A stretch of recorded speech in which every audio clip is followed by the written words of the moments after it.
Olá, sejam bem-vindos a mais um programa, A Psicologia do Espírito Imortal. Eu sou o João Rocha, atuo como psicanalista clínico e o programa Psicologia do Espírito Imortal é uma proposta de diálogo entre ciência e religião, demonstrando que ambas se complementam e não se antagonizam, aonde uma para a ciência no limite da matéria, do físico, daquilo que é palpável, visível e que fere os nossos sentidos, a religião avança quando vai lidar, então, com o imponderável, com o invisível, né, com aquilo que a ciência ainda, nos dias atuais, não consegue mensurar. Estamos estudando o aparelho psíquico segundo a psicanálise freudiana, e no programa anterior nós finalizamos o estudo do ego. Né?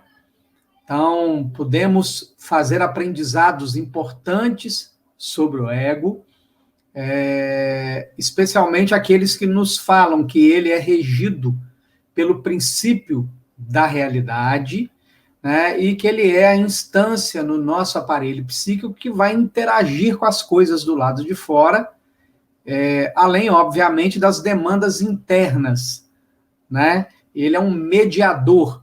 Por que mediador? Porque ele está entre os desejos do id, né, que não tem nenhum compromisso com a realidade, e a censura ou as regras do superego. E é sobre o superego que nós vamos começar a aprender um pouco mais a partir do programa de hoje, né?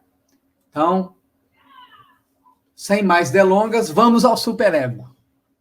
Então, primeira coisa, o superego desenvolve-se a partir do ego, em um período que Freud designa como período de latência, situado entre a infância e o início da adolescência.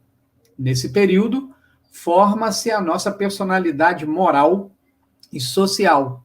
O superego atua como um juiz ou um censor relativamente ao ego. Vê na consciência moral, na autoobservação, na formação de ideais, funções do superego.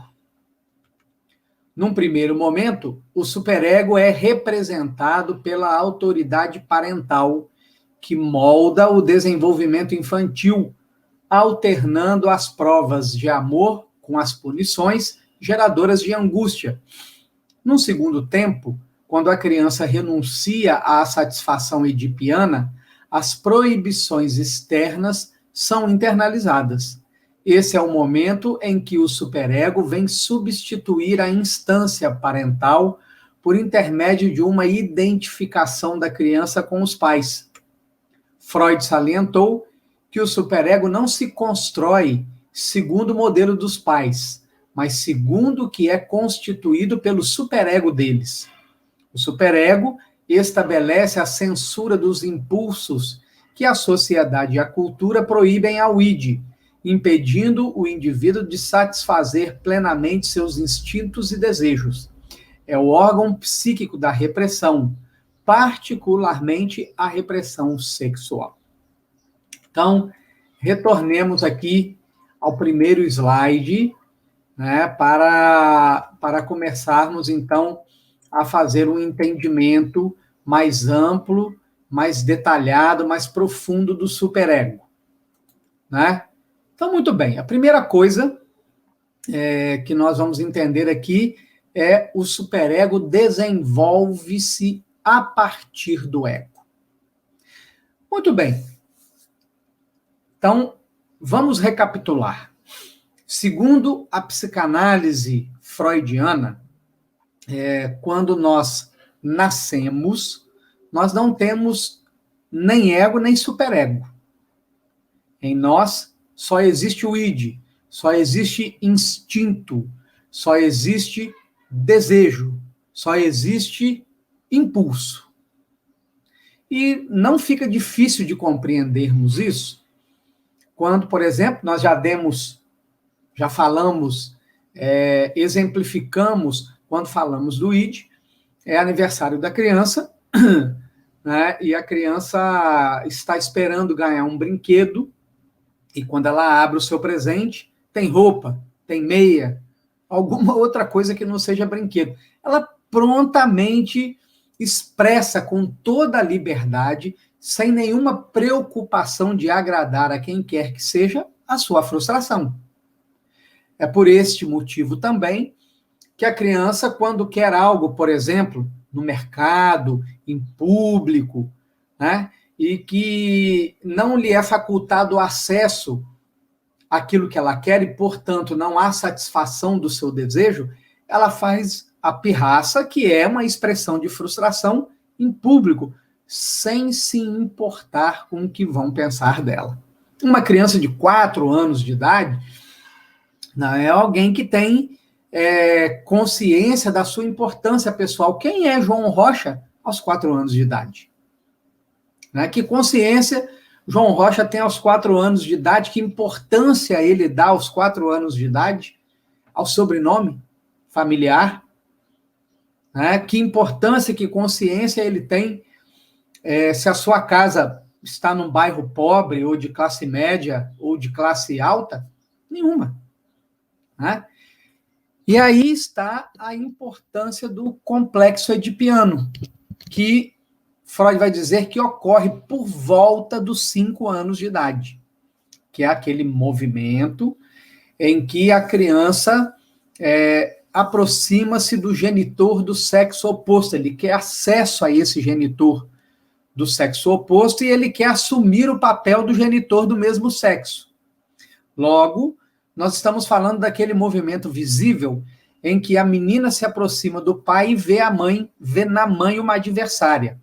E o menino se aproxima da mãe e vê no pai um adversário. Portanto, eles querem afastar o genitor do mesmo sexo para terem acesso pleno ao genitor do sexo oposto. E por isso é um erro, né, psicologicamente falando, um erro clamoroso, você permitir que a criança durma no quarto do casal indefinidamente.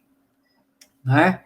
E quando vem a castração, que é o movimento psicológico feito pelo genitor do sexo oposto, deixando claro para a criança que o relacionamento amoroso do adulto é o genitor do sexo oposto, né? É aí que começa a surgir o ego surge do id, e no surgimento do ego surge o superego, que, como diz o texto que nós acabamos de ler, né, vai surgir no período que Freud chama de período de latência. Para entender o período de latência, nós vamos ter que recapitular novamente o desenvolvimento psicossexual. Então, muito bem, desde que a criança nasce até por volta de 1 ano e meio, 2 anos de idade, é o que Freud vai chamar de fase oral. Né? Então, é aquele movimento em que a criança explora o mundo com a boca, né? Que inicia-se lá na amamentação. E que Freud identificou que o sugar não tinha apenas função nutricional. Basta nós pensarmos que quando a criança suga a chupeta, né, o sugar a chupeta não tem nenhuma função nutricional. Né? Sucedendo a fase oral, nós vamos ter a fase anal. Começa ali por volta de 2 anos, 2 anos e meio, e nós identificamos facilmente a fase anal com o desfraude. Quando a criança começa a controlar o fazer xixi, começa a controlar o fazer cocô, e isto é altamente prazeroso para a criança, esse controle do xixi e do cocô é altamente prazeroso para a criança. Nós, inclusive, identificamos em relatos de pacientes que nos procuram, né, filhos desses pacientes, às vezes com 8, 9, 10 anos de idade, que se mantêm na fase anal. São crianças que adiam, retardam o máximo que podem o momento de fazer o xixi ou de fazer o cocô, né, para sentir aquele prazer mais acentuado do momento do alívio, quando você faz o xixi ou faz o cocô, né?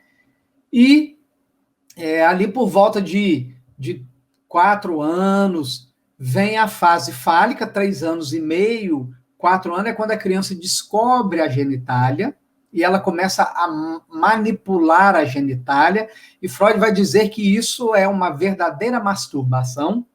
Não é a masturbação adulta, porque nesta tem o orgasmo, né? O orgasmo genital. A criança tem um outro tipo de orgasmo, mas que é sexualidade do mesmo jeito, né? E diferente do adulto, em que as zonas erógenas do corpo têm o objetivo de transferir a excitação para a genitália, preparando para o ato sexual, a característica da sexualidade infantil é que ela é autoerótica. E ela não tem o objetivo de transferir a excitação para a genitália. Então, se a criança sente prazer com carinho no rosto, é ali, só no rosto, e ela vai fazer até que ela chegue à exaustão, né? Por isso ela assiste o mesmo programa de televisão 20 vezes e não se cansa, porque ela está no exercício da sexualidade, né? E após a fase fálica vem o complexo de Édipo, e quando no complexo de Édipo tem o complexo de castração, entra no período de latência, que é como se a libido se transferisse ou investisse agora no intelecto. Esse é o período de latência. É quando o superego surge. E esse período de latência, ele vai durar até a puberdade, que é quando Freud vai chamar do primado da genitália. É quando, então, entra o outro como objeto de prazer. Na sexualidade infantil, ela é autoerótica, não tem o outro. Né? Então, vejam bem, é nesse período que o superego vai surgir. É nesse período que a criança vai se dar conta de que o mundo tem regras. Né?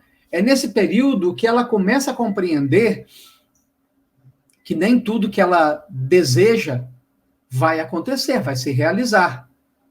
É nesse período que a criança começa a entender que existem padrões de comportamento, que os grupos sociais que participamos, família, escola, casa do vovô e da vovó, né?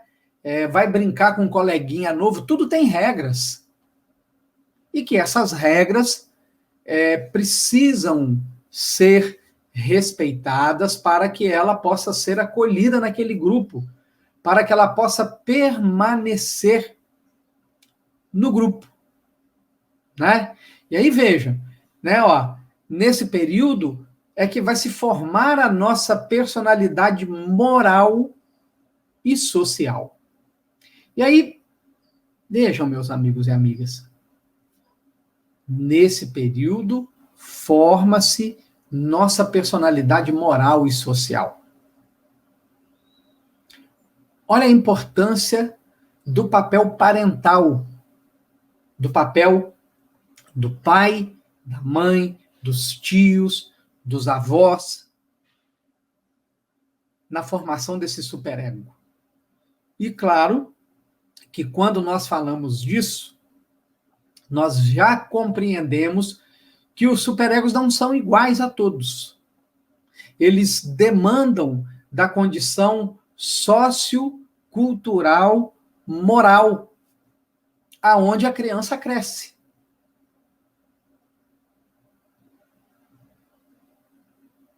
Então, vejam bem, em cada lar com seus valores, e aqui é preciso enfatizar muito que a questão não é o que se fala, a questão é como os adultos se comportam diante da criança.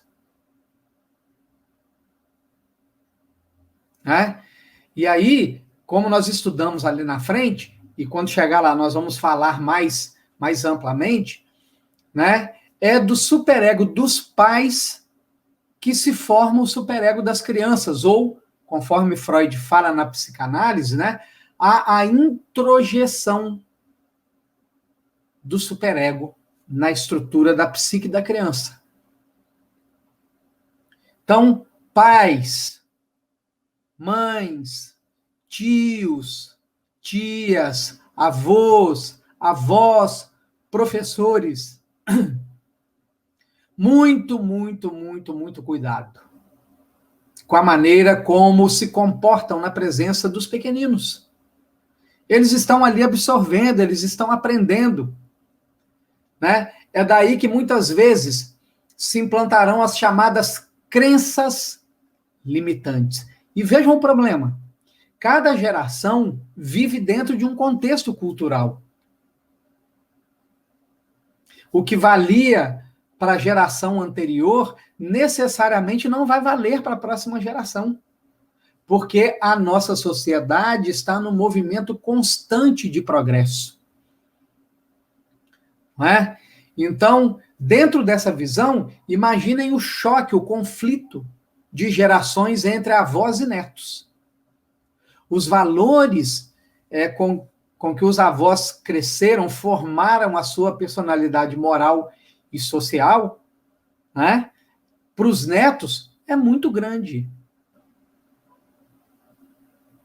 Mesmo dos pais para os filhos, já há um choque muito grande. E pais que têm um superego, por exemplo, muito rígido, que foram criados dentro de uma rigidez, que foram criados com uma castração excessiva, às vezes agressiva, violenta, vão entrar em choque com seus filhos.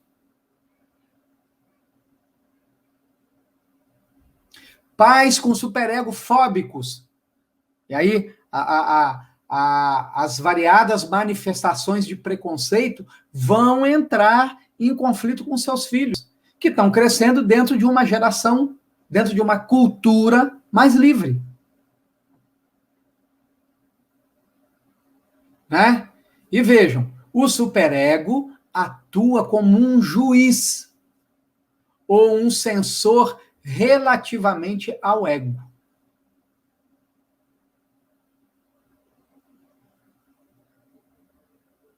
Então, vejam bem, a postura do ego, né, está constantemente vigiada pelo superego.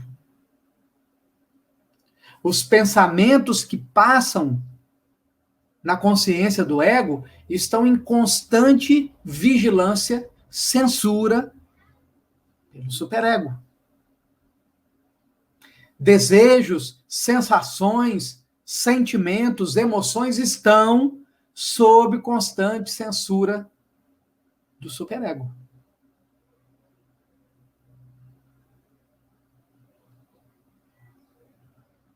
Então, essa é uma parte muito importante da psique humana, porque, por exemplo, ela tem ação decisiva no complexo de culpa. E nos processos depressivos, algo que nós vamos estudar mais à frente, né? O superego, então, tem muitas vezes um peso arrasador na mente dos depressivos, muitas vezes levando-os aos pensamentos obsessivos, que na psicanálise não tem conotação espiritual, é apenas a repetição, bombardeamento de um único pensamento na consciência do ego, muitas vezes punindo o ego e muitas vezes propondo, dentro deste processo de punição, que a solução é o autoextermínio, portanto, o suicídio. Né? No próximo programa, vocês estão vendo que o tema é instigante.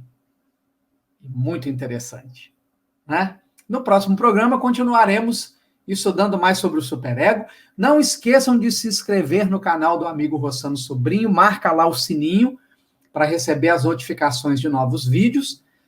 Se inscrevam também no nosso canal João Rocha, procurem no YouTube, né? Se inscrevam e também ativem o sininho para receber notificações de novos vídeos. Forte abraço e até o próximo programa.